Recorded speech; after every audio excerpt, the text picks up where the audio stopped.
I have a riddle for you. Two people start with exactly the same amount of money. The first person says, I will never ever borrow money. The second person says, I will. 10 years later, the second person is rich. The first person isn't. How? The answer isn't what most people think. Imagine you have one apple. Your friend also has one apple. So you are both the same. Now imagine someone walks up to your friend and says, I'll let you borrow something. Your friend smiles and says, okay. You shake your head. No thanks, borrowing is bad. That sounds smart, right? The next day, your friend has more apples than you. The day after that, even more apples. Now you are confused. How can someone who borrowed something end up with more? Shouldn't they have less? Maybe they cheated. Maybe someone gave them free apples. Maybe they got lucky. So what's happening? Let's try another story to see if you get the point. You have one tiny seed. Your friend also has one tiny seed. Someone offers your friend another tiny seed, but they have to give it back later. Your friend says yes. You say no because borrowing is bad. Weeks go by. Your friend has a little garden. You still have one seed. Strange. Let's check out one more example. Imagine there are two magic boxes. One box makes nothing. The other box does something very special, but I won't tell you what it does yet. One person gets the magic box, the other person doesn't. Months later, one person has lots of money, the other person doesn't have. Why? Most people watching this video are probably thinking it has something to do with the magic box. Exactly. It was never about borrowing. It was about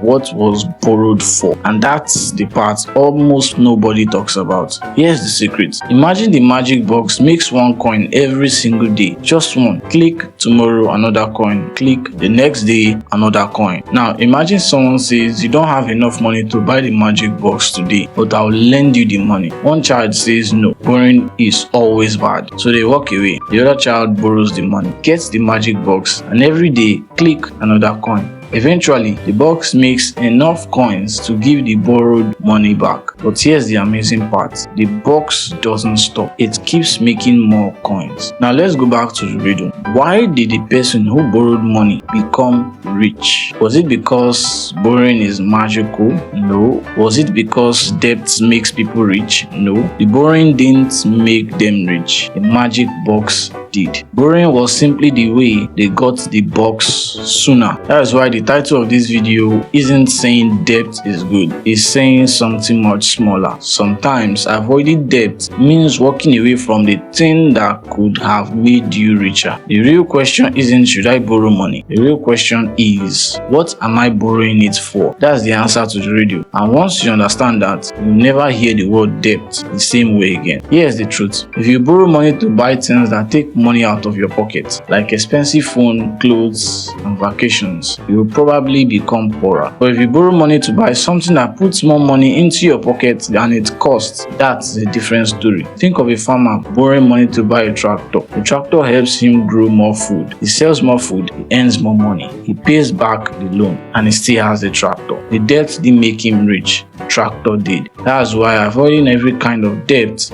can sometimes keep you poor, because sometimes the opportunity to grow comes before you have enough money. The smartest people don't ask, how do I avoid debt? They ask, will this help me make more money than it costs? That is the difference. Debt is neither your friend nor your enemy. It is a tool. Use it to buy things that make money and it can help you grow. Use it to buy things that only cost money and it can hold you back. That is why avoiding debt doesn't always keep you safe. Sometimes it keeps you small.